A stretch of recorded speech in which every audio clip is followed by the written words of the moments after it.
Bismillahirrahmanirrahim. Iya, oke. Assalamualaikum warahmatullahi wabarakatuh. Selamat pagi dan salam sejahtera untuk kita semua. Alhamdulillahirrabbilalamin. Pada pagi hari ini kita bisa lagi bertemu untuk kita membahas tentang interprofessional collaboration.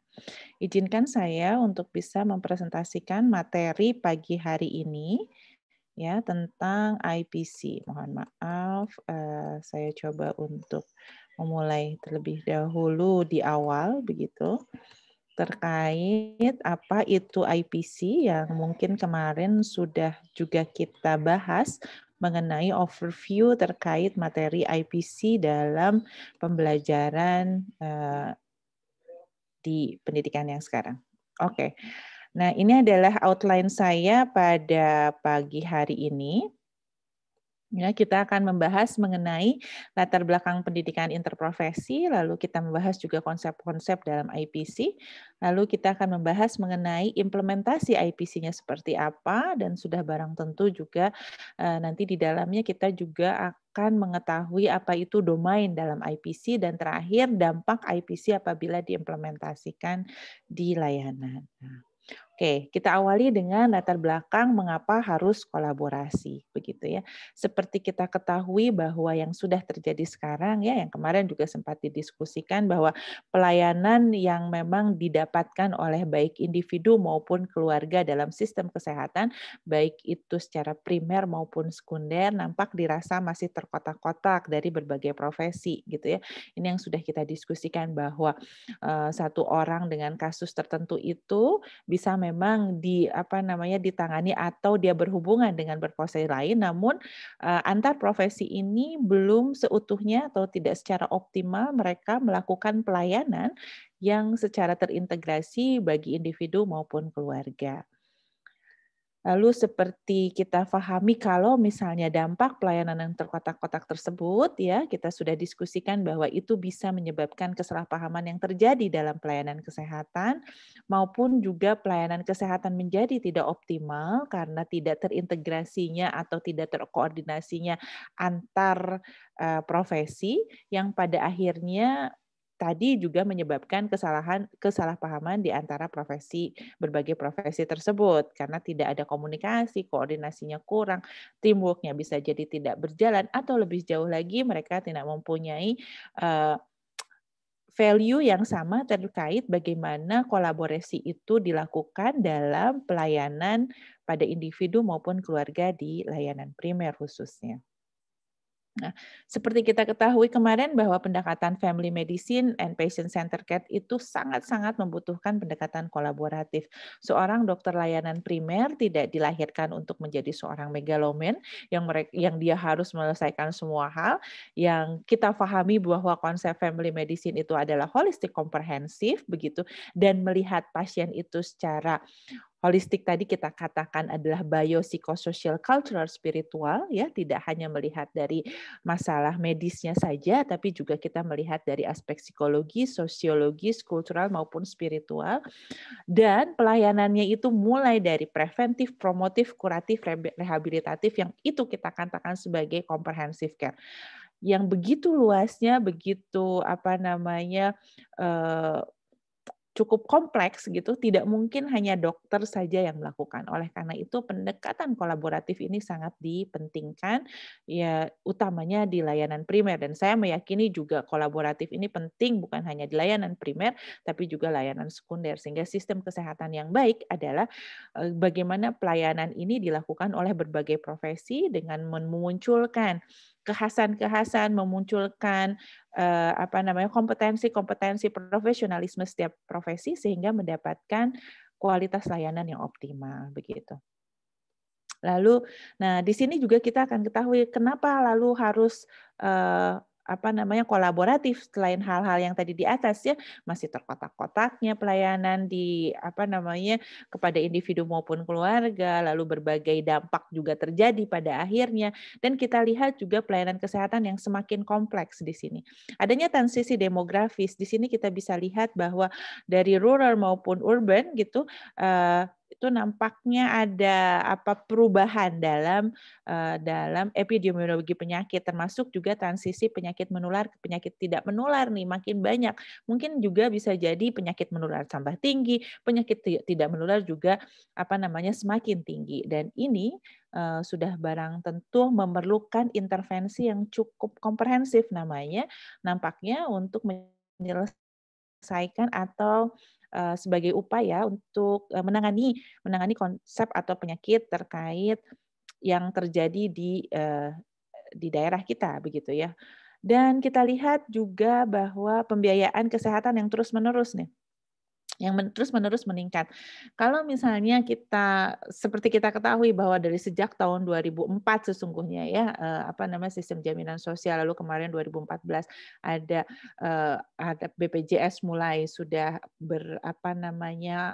beroperasi atau sistem jaminan sosial sudah ditegakkan di kita begitu ya, coba diusung dari tahun 2004 ya, sudah ada di undang-undang kan, baru sekarang ada lagi 2014 cukup 10 tahun, dan nampaknya sampai sekarang pun tidak berhenti tuh pembiayaan terkait kesehatan ini yang terus-terus meningkat begitu, sehingga kita pikirkan kalau misalnya kita di layanan primer tidak berpikir untuk lebih menguatkan tadi preventif promotif yang sudah barang tentu juga kita memerlukan banyak tenaga profesional untuk mengatasi hal tersebut, nampaknya tidak akan bisa selesai ya, maksudnya karena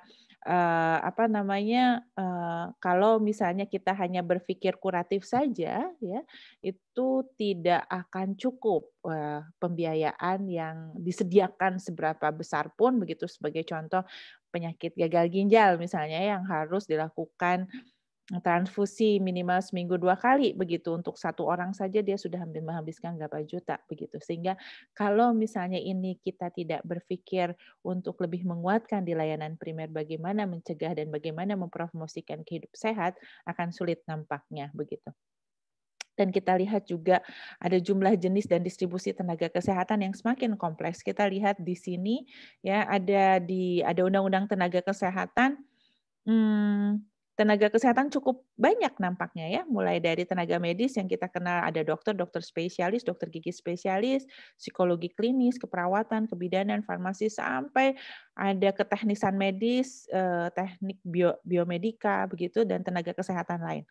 Begitupun di rencana pengembangan nih nakes oleh BPPS DMKes begitu ya. Ini juga ada pengembangan difokuskan pada 13 dokter. Ya, dan ini memperlihatkan bahwa begitu bervariasinya tenaga kesehatan. Dan kita lihat lagi bahwa adanya perubahan transformasi pelayanan kesehatan yang berfokus kepada patient safety begitu ya. Pelayanan berpusat pada tenaga kesehatan yang pada awalnya begitu ya, waktu dulu mungkin kita pahami bahwa pasien itu lebih bersifat pasif begitu, hanya menerima apa yang diinstruksikan oleh dokter, lebih paternalistik lah ya istilahnya. Lalu pasien dianggap bahwa hanya menerima pelayanan, dan di sini sangat terlihat bahwa adanya zaman sebelum sekarang nih transformasi ini, bahwa petugas lebih mendominasi dalam berkomunikasi, jadi selalu dianggap benar petugas kesehatan itu, sehingga masyarakat ataupun pasien dan keluarga mungkin kemampuan ataupun kesempatan untuk melakukan diskusinya lebih sedikit, dan kita lihat juga pelayanan kesehatan berbasis pada penyakit gitu ya, disease not to person ya, dan kurang memperhatikan kultur dan nilai yang dianut oleh pasien ini. Dan kita lihat ya adanya perubahan dimanapun dari kalau kita lihat beberapa kebijakan, beberapa guidelines, semuanya mentransformasikan model pelayanan kesehatannya menjadi berpusat kepada pasien begitu. Ya, kita lihat sekarang bahwa pasien mulai berperan aktif, mungkin kita rasakan juga di layanan kesehatan ya, pada saat kita berpraktek pasien datang dengan misalnya menunjukkan suatu artikel dalam media sosial ataupun dalam internet gitu, "Dok, apakah saya sakit ini?" gitu, dengan memperhatikan website-nya bisa jadi itu dia sudah mencoba untuk mengetahui penyebab penyakitnya apa, dan kita juga bisa melihat bahwa pasien sudah merasakan bahwa dia harus mengetahui apa yang terjadi pada dirinya.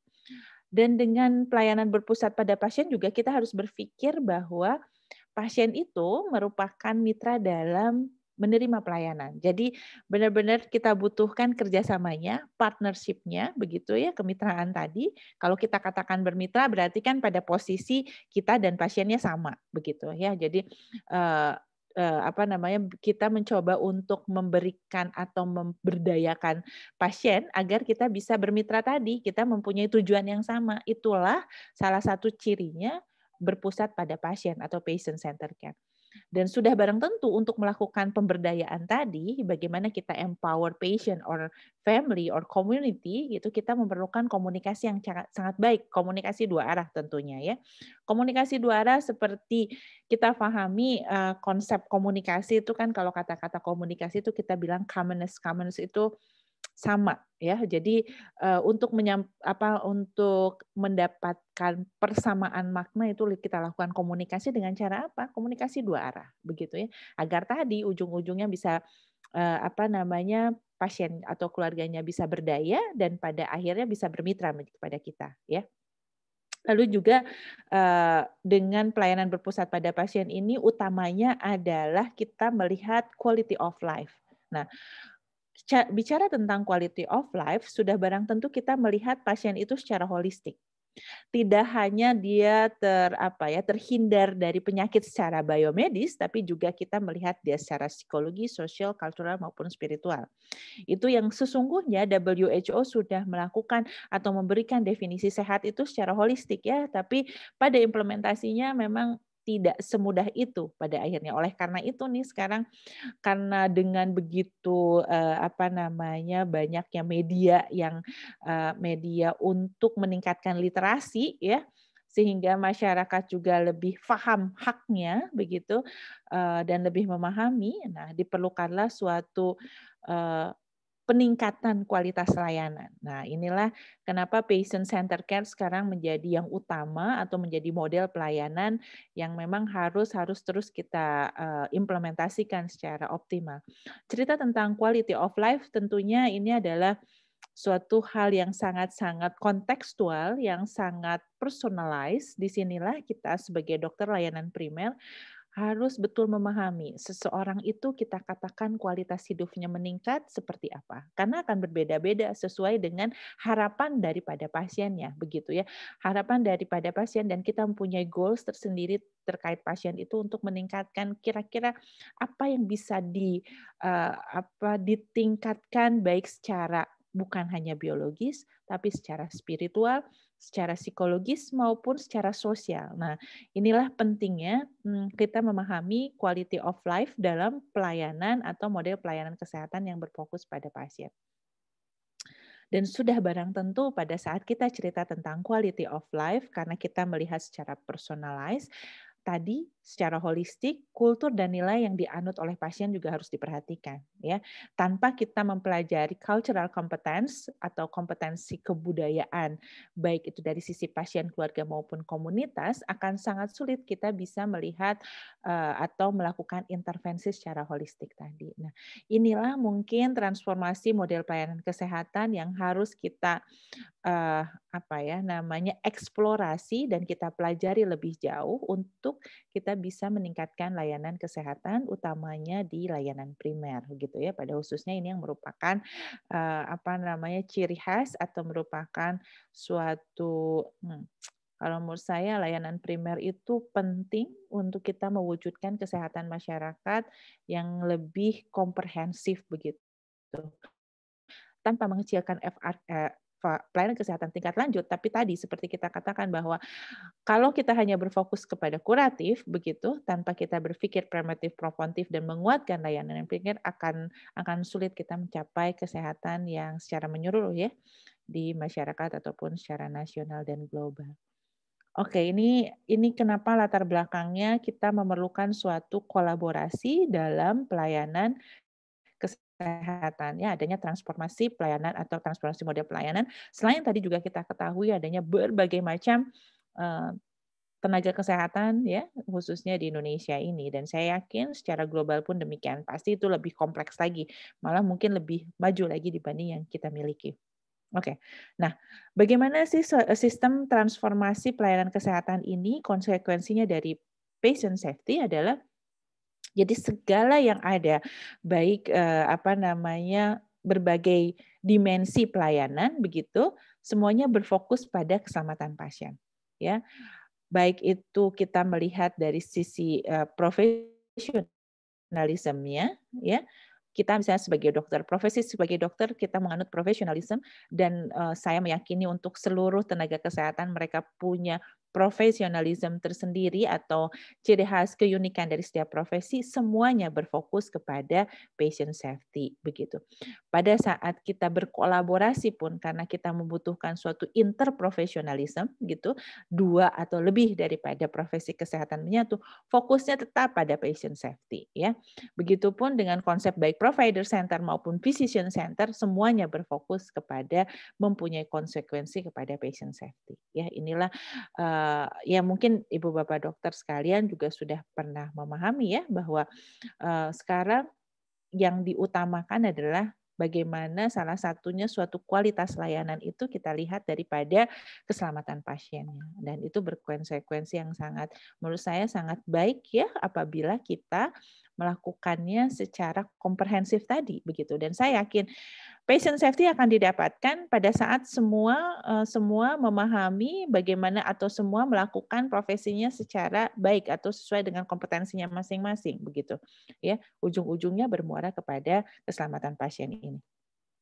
Nah, itu adalah latar belakang kenapa kita memerlukan atau kenapa kita membutuhkan kolaborasi ya. Kalau saya ulang lagi, tadi kita lihat bahwa masih fenomenanya adanya pelayanan yang masih terkotak-kotak, dampak IPC yang terkotak-kotak tadi membuatkan kesalahpahaman dari profesi atau ketidakpuasan daripada pasien.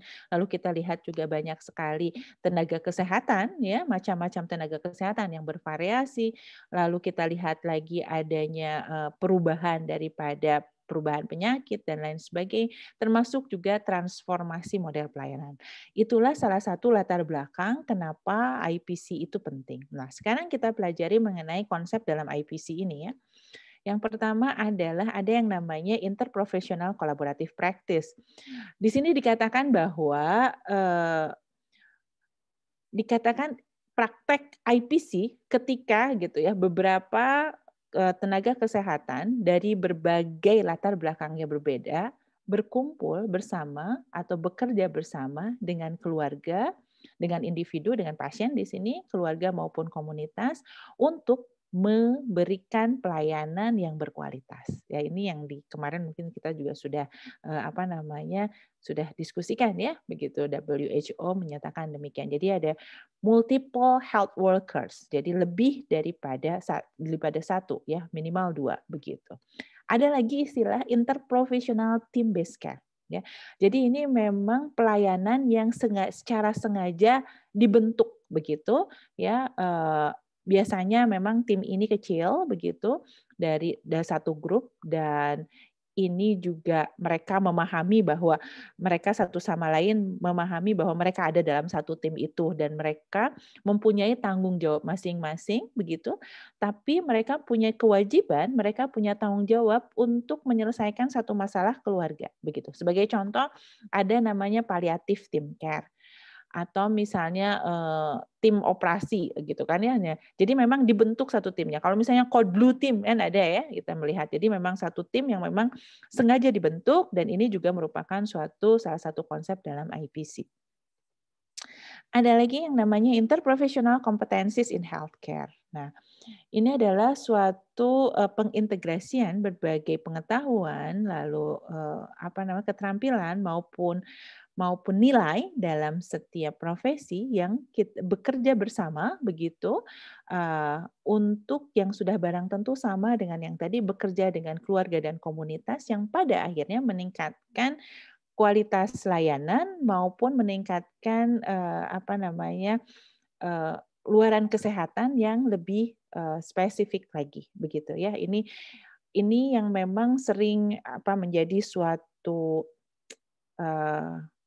apa ya, kan setiap profesi itu dia mempunyai kompetensi yang lain-lain. Cuman permasalahannya adalah apakah satu profesi memahami dengan profesi yang lain atau tidak. Sebagai contoh seorang dokter, kita nih, apakah kita paham nggak apoteker, kompetensi apoteker itu sejauh apa? Kompetensi seorang laboran itu sejauh apa? Perawat juga demikian. Dan begitu juga dari sisi perawat.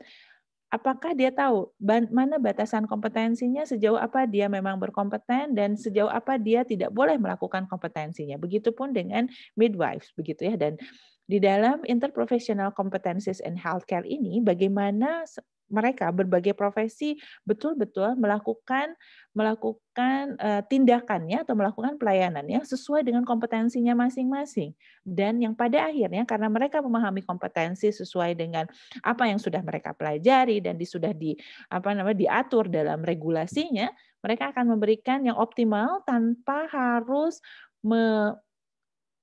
melakukan kompetensi yang lain, begitu. Inilah yang memang menjadi PR bagi kita ya di Indonesia sesungguhnya. Karena apa? Banyak juga satu profesi yang dia tidak paham terkait atau dia tidak mengetahui kompetensi dirinya begitu, tapi dia malah melakukan kompetensi yang dilakukan oleh profesi lain. Nah, ini yang harapannya tidak terjadi pada saat kita mempelajari atau kita memahami interprofessional collaborations ini dengan kita memahami kompetensi kita masing-masing. Oleh karena itu nanti kita akan pelajari dalam domain roles and responsibilities dari setiap profesi. Begitu. Oke. Ada lagi, tadi saya sudah katakan ada rule and responsibilities, itu adalah a part of domain. Ternyata interprofessional competencies domain itu adalah a general identified cluster of more specific interprofessional competencies that are conceptually linked and serve as theoretical construct. Artinya apa? Akan terdapat domain-domain, ya, domain kompetensi yang memang harus dimiliki oleh berbagai profesi pada saat dia melakukan interprofessional kolaborasi. Ya, kita akan lebih jauh mengenai ini, mengetahui di mana si domain ini memang secara general begitu harus dimiliki oleh setiap profesi yang bekerja bersama tadi, berkolaborasi. Jadi ada kompetensinya. Kita lihat. Nah, ini salah satu rangkuman. Apa itu kolaborasi interprofesional? Di sini di mana proses para profesional merefleksikan. Jadi dia mengemukakan, merefleksikan dan mengembangkan cara-cara berlatih yang memberikan jawaban terpadu dan kohesif untuk kebutuhan dari klien atau keluarga atau populasi, ya kita bilang komunitas, melibatkan interaksi terus-menerus dan berbagai pengetahuan antar profesional, ya. Jadi di sini ada change of knowledge gitu ya. Jadi saling memberikan pengetahuan begitu yang diorganisir untuk memecahkan atau mengeksplorasi berbagai masalah pendidikan dan perawatan sambil berusaha mengoptimalkan partisipasi pasien. Jadi dalam kolaborasi interprofesi itu bukan hanya sekedar bagaimana kita bisa berkoordinasi antar profesi, tapi juga kita bisa mengoptimalkan bagaimana pasien, keluarga maupun komunitas untuk berpartisipasi. Gitu. Dan interprofessionality ini memerlukan perubahan paradigma tentunya karena praktik interprofesional memiliki karakteristik unik dalam hal nilai, kode etik, dan cara kerja. Nah, ini yang akan kita pelajari, begitu ya.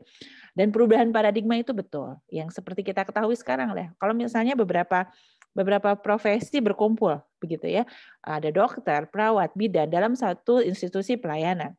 Sering kali terlihat apabila kita melakukan suatu kajian, hanya yang berbicara itu seorang dokter. Begitu perawat atau bidan, mereka mungkin hanya terdiam dan mereka mengikuti apa instruksi dokter. Nah, disinilah yang kita memerlukan perubahan paradigma. Baik kita sebagai profesi dokter sendiri maupun bagi profesi yang lain, ya, baik perawat, bidan maupun yang lainnya. Kita lihat di sini. Dikatakan oleh Dewa Moore bahwa dia memiliki karakteristik unik terkait nilai, kode etik maupun cara kerja. Ya, nah ini. Bagaimana implementasi yang tadi semua, berbagai konsep itu, begitu bagaimana diimplementasikannya.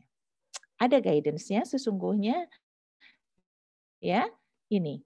Jadi ada core competencies dalam interprofessional collaborative practice. Di sini ada suatu panel yang memang mendiskusikan hal ini, begitu, yang dimulai dengan interprofessional education. Kita lihat ya di sini. Kalau dalam guideline tersebut ternyata disebutkan ada kompetensis interprofessional itu yang pertama adalah patient and family center. gitu ya. Yang ini sudah kita bicarakan tadi ya, bagaimana kita berfokus kepada pasien maupun keluarga ya. Kita cerita keluarga, banyak hal yang mungkin ke depan kita akan mempelajari bagaimana sih konsep keluarga itu dan bagaimana kita mendiagnosis keluarga itu sehingga kita bisa mengetahui kemampuan atau kondisi keluarga tersebut. Lalu yang kedua adalah community atau population oriented. Nah, kita melihat juga suatu populasi karena pasien merupakan keluarga bagian daripada komunitas. Jadi kita tidak bisa melepaskan entitas komunitas pada satu pasien atau satu keluarga, begitu. Dan kompetensi yang harus dimiliki bahwa kita berfokus pada hubungan, ya, relationship, gitu.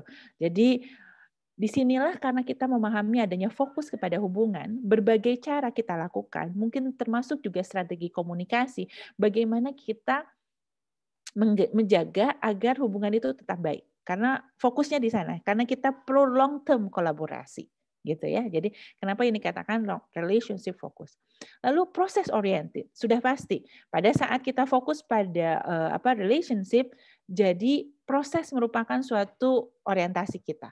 Ya, jadi kita memahami prosesnya, kita karena belajar learning and doing begitu akan melihat bagaimana prosesnya. Tidak hanya outputnya saja, karena proses itu sangat penting dalam kita melakukan atau meningkatkan kompetensi kita dalam kompetensi interprofesional. Lalu link to a learning activities, ya, educational strategies and behavioral assessment that are developmentally appropriate for the learner. Jadi dalam walaupun kita berbicara dalam praktis, tapi tetap kita belajar satu sama lain. Baik belajar antar profesi, begitu kita memahami bagaimana kompetensi-kompetensi setiap profesi, budaya setiap profesi, maupun juga kita mempelajari pasien, keluarga maupun komunitas. Nah, ini menjadi suatu hal yang mendasar ya pada saat kita melakukan pelayanan, tapi juga kita berpikir bahwa ini kita learning, kita belajar di sini, kita melihat apa kelebihan, apa yang sudah baik dilakukan, apa yang belum dilakukan, dan apa yang perlu diimprove, begitu ya. Lalu juga kompetensi yang harus dimiliki adalah able to be integrated across the learning continuum. Sudah barang tentu. Tidak mungkin kita akan mau belajar hanya satu waktu, dan ini kita memerlukan pembelajaran yang terus-menerus, begitu ya. Lalu sensitive to the system context applicable across practice settings ya di sini. Jadi bisa dikatakan bahwa kompetensi interprofesi ini kontekstual dan meyakini bahwa kompetensi interprofesi ini bisa digunakan di mana saja. Ya, tadi kalau kita sasaran di individu, keluarga maupun komunitas, kita bisa lakukan di tingkat layanan lain, bukan hanya di layanan primer, layanan sekunder juga mementingkan atau sangat memerlukan kolaborasi kompetensi interprofesional ini. Ya.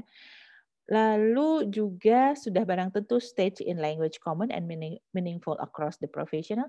Dengan kita memahami culture tadi supaya proses oriented dan relationship fokus, sudah barang tentu bagaimana kita berkomunikasi harus yang memang secara commonest, secara mudah untuk difahami oleh profesi lain.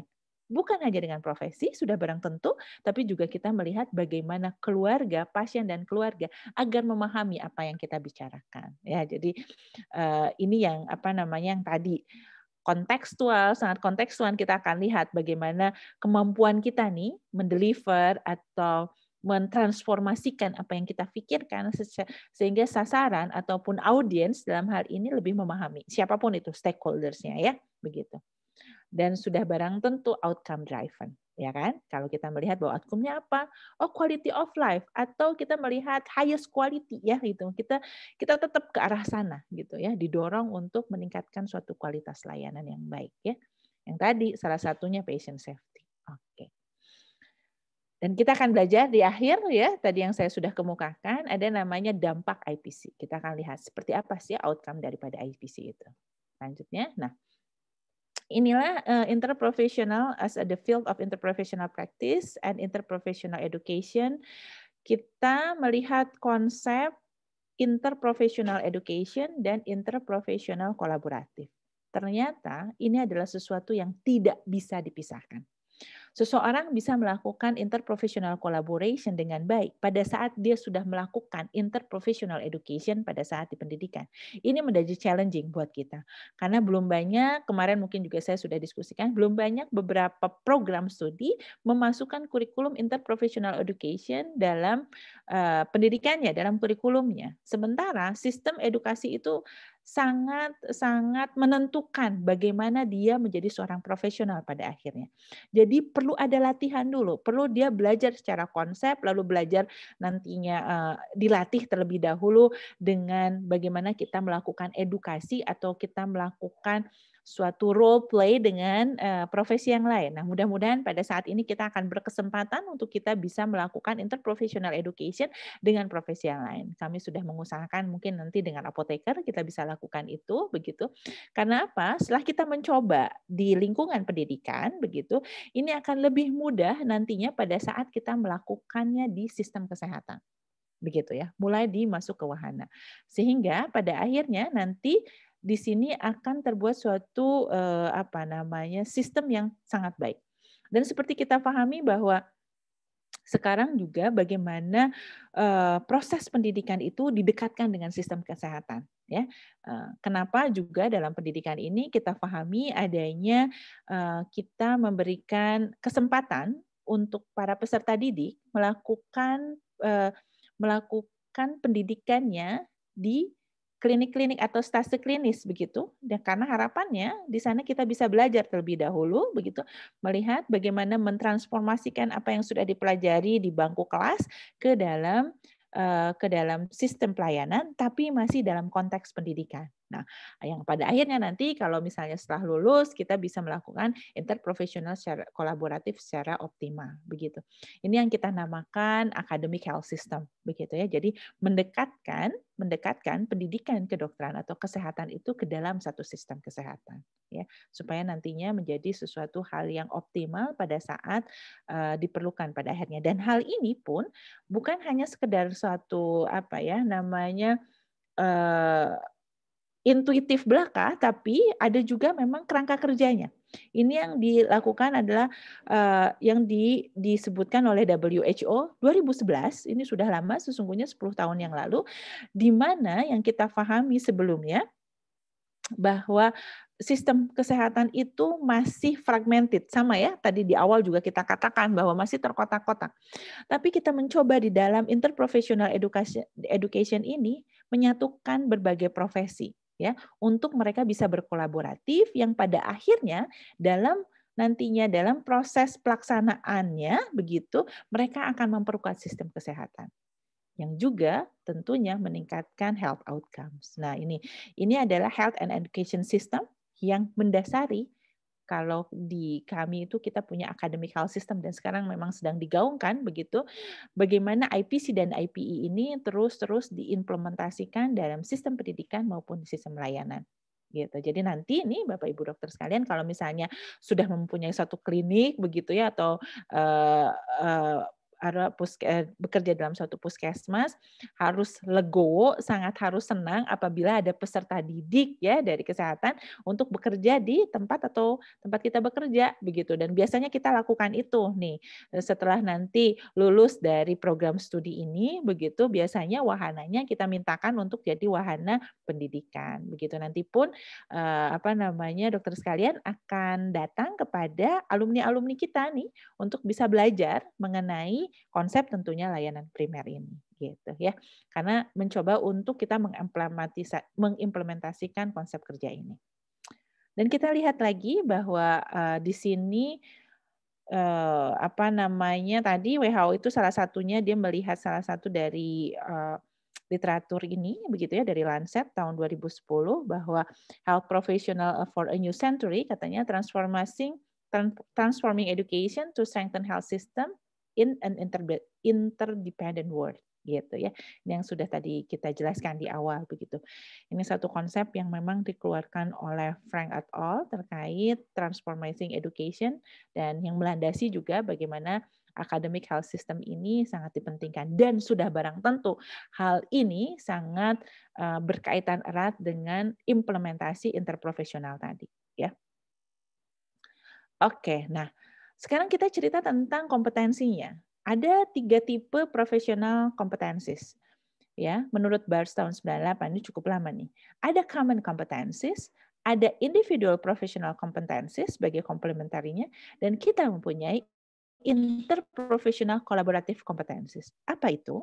Nah, ini masuk ke dalam domain, ya. Jadi yang harus diingat ya. Jadi ada common competencies, ini irisannya nih, ada individual competencies. Nah, interprofessional itu memadukan antara common competencies dengan individual professional competencies menjadi interprofessional collaborative competencies.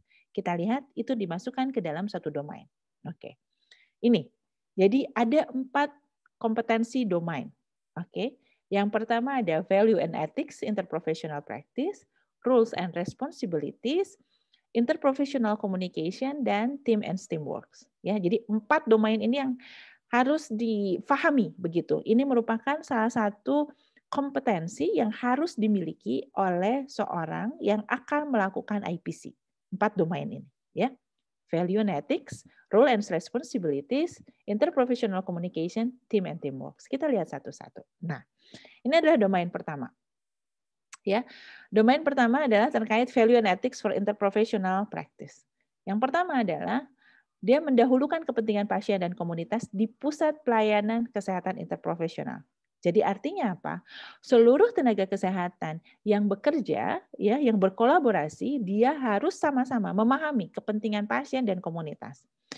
Menghormati martabat dan privasi pasien dan tetap menjaga kerahasiaan dalam menyampaikan perawatan berbasis tim, memahami keragaman budaya dan perbedaan individu yang menjadi ciri pasien, komunitas, dan tim kesehatan, gitu ya. Jadi tidak terlepas tuh tim kesehatan, termasuk juga pasien dan komunitas. Itu satu kesatuan.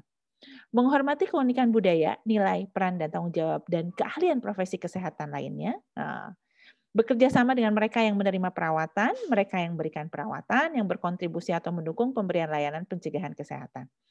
Yang keenam, mengembangkan hubungan saling percaya dengan pasien, keluarga, dan anggota tim lainnya, menunjukkan standar perilaku etis dan pelayanan yang berbasis tim, mengelola dilema etis, ya, khususnya di interprofessional patient atau population center situation, berperilaku jujur dan berintegritas dalam berhubungan dengan pasien, keluarga, dan anggota tim, serta memelihara kemampuan profesi sendiri sesuai dengan kewenangannya. Ini adalah 10 value and ethics yang harus dimiliki oleh setiap interprofessional dalam melakukan prakteknya. Oke. Yang kedua, ada roles and responsibilities. Apa saja? Dia roles yang pertama, komunikasikan peran dan tanggung jawab seseorang dengan jelas kepada pasien, keluarga, dan profesi lainnya. Jadi kita harus mampu nih, apa tugas dan tanggung jawab kita. Komunikasikan itu kepada individu, keluarga, maupun tenaga kesehatan lain. Sehingga nanti mereka paham. Begitu ya. Kenali keterbatasan seseorang dalam keterampilan, pengetahuan, dan kemampuan dalam satu tim. Oke. Saling melengkapi satu profesi dengan profesi lainnya, termasuk sumber daya yang terkait guna mengembangkan strategi dalam memenuhi kebutuhan pelayanan pasien. Sudah barang tentu, dalam satu tim kita paham nih, kalau misalnya kita mengenal satu sama lain, mana kelebihan, mana kekurangan, itu yang kita saling mengisi. Begitu. Jelaskan peran dan tanggung jawab dari penyedia layanan lain dan bagaimana cara tim bekerja bersama-sama untuk memberikan pelayanan kesehatan. Rules and responsibilities yang kelima adalah dia menggunakan seluruh pengetahuan, keterampilan, dan kemampuan profesional kesehatan yang tersedia dan petugas pelayanan kesehatan lainnya untuk memberikan perawatan yang aman, tepat waktu, efisien, efektif, dan adil. Lalu berkomunikasi dengan anggota tim untuk memperjelas tanggung jawab masing-masing anggota dalam melaksanakan komponen dari rencana perawatan atau intervensi kesehatan masyarakat. Ya, jadi ada kaitannya nih bagaimana kita mengkomunikasikan dan memperjelas tanggung jawab masing-masing tadi. Lalu menjalin hubungan saling tergantung dengan profesi lain untuk meningkatkan perawatan dan pembelajaran. Jadi kita memunculkan jiwa bahwa kita supaya orang lain juga mampu untuk melakukannya. Jadi tidak boleh semua yang kita lakukan. Ya, itu yang harus kita miliki dalam kita melakukan interprofessional kolaborasi. Lalu terlibat dalam pengembangan profesional dan interprofesional terus-menerus untuk meningkatkan kinerja. Di dalam role dan responsibilities ini merupakan suatu kewajiban kita untuk meningkatkan kompetensi kita, ya, dalam roles-nya begitu. Lalu gunakan kemampuan yang spesifik untuk saling melengkapi dari semua anggota tim untuk mengoptimalkan perawatan pasien. Nah, satu sisi kita memang harus mengetahui peran dan tanggung jawab, tapi satu sisi dalam satu tim kita harus mengetahui juga di mana kelebihan dan kekurangan tim kita. Ya, gitu. Itulah domain yang kedua tentang roles and responsibilities. Domain yang ketiga adalah interprofessional communication. Ya, gunakan alat dan teknik komunikasi yang efektif, termasuk sistem informasi teknologi komunikasi untuk fasilitasi diskusi, interaksi guna mengoptimalkan fungsi tim. Ya, apalagi dengan era sekarang kita bisa gunakan teknologi informasi lebih optimal, begitu. Mengatur dan mengkomunikasikan informasi dengan pasien, keluarga, anggota tim kesehatan dalam bentuk yang dapat dimengerti, menghindari terminologi disiplin khusus bila memungkinkan. Ini yang sesuai ya tadi dengan interprofessional competencies yang sudah kita diskusikan di awal. Lalu mengekspresikan pengetahuan dan pendapat seseorang kepada anggota tim yang terlibat dalam perawatan pasien dan keyakinan, kejelasan, dan rasa hormat berupaya untuk memastikan pemahaman umum dari informasi dan pengobatan serta keputusan perawatan. Nah, ini pentingnya kita melakukan kajian antar profesi. Begitu ya. Dan supaya mereka mempunyai pemahaman yang sama, kita harus menggunakan bahasa-bahasa yang sesuai dengan strategi yang sesuai dan menciptakan suasananya agar orang lain juga mau mendiskusikan ya kasus tersebut sesuai dengan apa yang dia pahami. Nah, ini nanti kita akan belajar banyak nih bagaimana kita melakukan suatu kajian begitu dengan profesi lain untuk menyelesaikan satu masalah individu, keluarga maupun komunitas ya. Lalu mendengarkan secara aktif dan mendukung ide pendapat dari anggota tim. Wah, ini ya. Ini juga yang harus kita latih nih. Bagaimana kemampuan mendengar kita, bagaimana kita menghargai setiap ide daripada profesi kita, karena dengan kita melakukan ini akan mudah untuk orang lain atau profesi lain untuk ikut berkontribusi dalam menyelesaikan suatu masalah. Nah, ini akan terlihat baik dari cara kita berkomunikasi, baik secara verbal, non verbal gitu, ataupun ekspresi-ekspresi yang kita keluarkan setiap ada ide yang muncul dari profesi yang lain begitu atau dari anggota tim yang lain. Nah, ini kemampuan ini yang memang harus kita lakukan secara istiqomah begitu agar terbiasa kita mampu mendengar dan mengapresiasi setiap ide.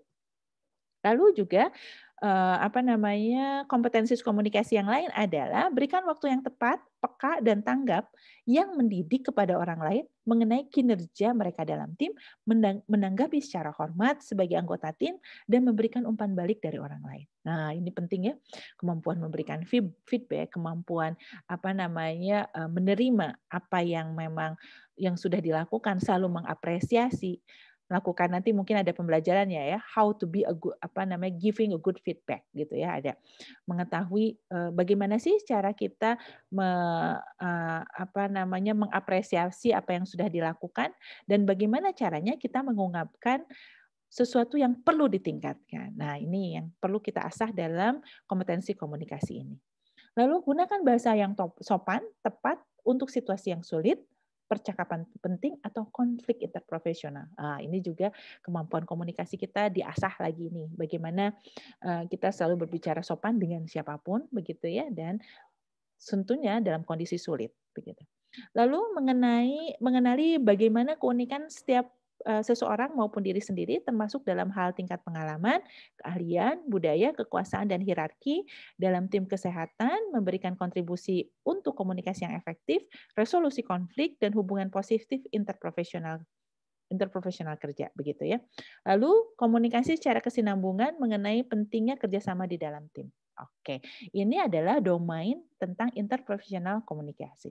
Domain yang keempat adalah teams and teamwork ya. Jelaskan proses pengembangan tim dan peran serta praktek dari tim yang efektif.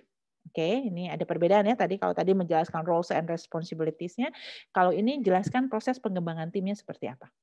Mengembangkan konsensus mengenai prinsip-prinsip etik untuk membantu semua aspek perawatan pasien dan kerjasama tim, terlibat secara profesional sesuai untuk perawatan dan yang spesifik secara bersama-sama dalam hal pemecahan masalah, mengintegrasikan pengetahuan dan pengalaman yang sesuai profesi, dan pelayanan yang spesifik untuk menginformasikan keputusan perawatan dengan tetap menghormati pasien dan masyarakat dalam nilai-nilai dan prioritas atau preferensi untuk perawatan. Jadi, walaupun kita paham apa yang memang yang terbaik untuk pasien dan keluarga maupun komunitas, tetap kita harus mulai berpikir atau kita melibatkan juga apa sih preferensi mereka, apa yang mereka butuhkan, begitu ya. Jadi Itu yang dilakukan dalam domain teams and teamwork. Karena ingat ya, teams and teamwork itu bukan hanya nantinya kita terlibat dengan profesi, tapi juga dengan pasien, keluarga maupun komunitas. Lalu menerapkan praktek kepemimpinan yang mendukung praktek kerjasama dan efektivitas tim. Nah, di sini leadership sangat penting. Nanti pertanyaannya, apakah leader itu hanya dokter atau tenaga yang lainnya? Nah, itu juga yang menjadi nanti akan yang kita pelajari, yang akan kita eksplorasi lebih jauh. Lalu melibatkan diri dan orang lain untuk secara konstruktif dalam mengelola perbedaan pendapat tentang nilai-nilai, peran, tujuan, tindakan yang muncul di kalangan profesional kesehatan dan dengan pasien dan keluarga. Ini ya. Jadi soft skills lagi. Bagaimana kita melihat suatu dilema atau nantinya ada permasalahan, tapi kita mencari hal-hal yang memang konstruktif. Tidak membesarkan masalah, tapi kita lebih mencari solusi. Begitu. Lalu memberikan akuntabilitas dengan profesi lain, pasien dan masyarakat untuk hasil yang relevan dengan pencegahan dan perawatan kesehatan. Yang kedelapan, melakukan refleksi kinerja individu dan tim untuk individu serta tim guna perbaikan kinerja. Ada refleksi, nanti pertemuan. Kira-kira nanti apa yang sudah kita lakukan benar, apa yang perlu ditingkatkan, itu kita harus lakukan refleksi dengan tim. Ya. Menggunakan strategi perbaikan proses untuk meningkatkan efektivitas kerja tim interprofesional dan perawatan berbasis tim. Ya, jadi ingat perawatannya berbasis tim, satu teamwork. Gunakan bukti yang tersedia untuk menginformasikan kerjasama tim yang efektif dan praktek berbasis tim. Oke, jadi ada evidence-nya, ada data-datanya pada saat kita melakukan satu hal. Lalu bekerja efektif pada tim dan dalam peran tim yang berbeda dengan berbagai pengaturan. Jadi nanti ada konsepnya, siapa mengerjakan apa, lalu kapan, begitu kepada siapa, itu jelas ya, bekerjanya jadi efektif. Itulah 4 domain kompetensi yang harus dimiliki pada saat kita melakukan interprofesional kolaborasi. Yang terakhir nampaknya kita akan cerita pada saat IPC itu dilakukan bagaimana. Nah, kita lihat sebelumnya kita lihat dulu beberapa evidence base yang menyatakan bahwa pentingnya interprofesional kolaboratif ini gitu ya. Ini ada namanya Creating a Culture for Interdisciplinary Collaborative Professional. Ini memang agak lama begitu, tapi kalau kita lihat di konseptual model yang didapatkan pada jurnal ini adalah di mana di sini ada kolaboratif professional practice ya, power sharing, value sharing, yang nanti ada role and clarification, trust relationship tadi ya, saling percaya, organizational structural, role socialization, power relationship yang pada akhirnya gitu menumbuhkan satisfaction. Ya, gitu. Ini yang dihasilkan dari bagaimana budaya interprofesional ini dilakukan yang pada akhirnya ujung-ujungnya menghasilkan suatu kepuasan. Kepuasan siapa? Tentunya bukan hanya pasien tapi juga provider, gitu ya. Kita lihat lagi di sini ada interprofessional teamwork ya, professional culture as barrier. Sini satu jurnal yang menyatakan kira-kira ada masalah apa sih kalau dalam kita melakukan suatu interprofesional gitu ya, interprofessional kolaborasi di sini ya. Ternyata dibutuhkan memang professional culture as barrier. Di sini ada kultur profesional yang jadi barrier. Jadi apa yang harus dimiliki untuk untuk merubah culture tersebut katanya. Di sini ada cooperation, assertiveness. Nah, ini assertif itu penting ya, kemampuan kita kemampuan asertif. Bagaimana kita mengemukakan pendapat kita tanpa kita mengecilkan orang lain, tapi kita memahami inilah stand kita gitu. Ini value kita. Jadi istilahnya mampu berkata tidak, tapi dengan cara yang baik. Itulah asertif gitu ya. Lalu responsibility, communication, autonomy, dan coordination. Ini menurut Nelson juga tahun 95 begitu ada effective teamwork-nya seperti ini, essential skills yang memang harus dimiliki. Lalu, pada akhirnya dari beberapa jurnal dikemukakan bahwa dampak IPC ini ternyata begitu ya, kita setelah melakukan berbagai hal begitu, bukan hanya dari segi pasien, dari clinical outcome-nya lebih baik, quality of care-nya lebih meningkat, tapi juga ada satisfaction. Bukan hanya dari sisi pasien, tapi juga dari sisi provider. Pada saat kita melakukan interprofesional dengan baik, satisfaction itu akan kita capai, well-being dengan demikian. Ya, sudah barang tentu ya, karena kita tidak mengerjakannya semua sendiri, tapi dengan kita melakukan secara kolaborasi, bisa jadi kita menghemat energi kita dan lebih mengefisienkan. Disitulah terbentuk satisfaction and well-being. Lalu bagi organisasi sendiri dengan IPC ini dilakukan, sudah barang tentu adanya efisiensi, dan inovasi. Nah, dan bagaimana dengan sistem? Dia bisa menjadikan cost effectiveness dan responsiveness. Jadi, apabila IPC ini dilakukan, bukan hanya tadi patient centered, bukan hanya kepada kepuasan pasien, bukan hanya patient safety, tapi juga kepada provider satisfaction, organisasinya lebih efisien dan inovatif, termasuk kepada sistemnya, dia lebih cost efektif dan lebih responsifness. Itu katanya ya, menurut model yang memang sudah dikemukakan dalam beberapa evidence gitu. Nah, ini take home message-nya bahwa pendekatan IPC merupakan hal yang penting dilakukan dalam pelayanan primer dan setiap profesi kesehatan sebaiknya memahami konsep IPC dan wahana pendidikan layanan merupakan wahana yang strategis dalam implementasi IPC secara holistik dan komprehensif ya. Kita cerita IPE dan IPC tadi.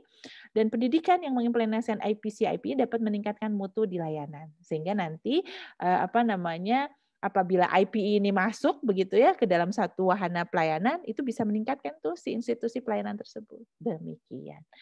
Itulah mungkin akhir daripada materi tentang IPC ini. Ini beberapa daftar pustaka yang bisa dibaca dan terima kasih begitu. Mangga sekarang kita lakukan diskusi untuk materi ini. Oke.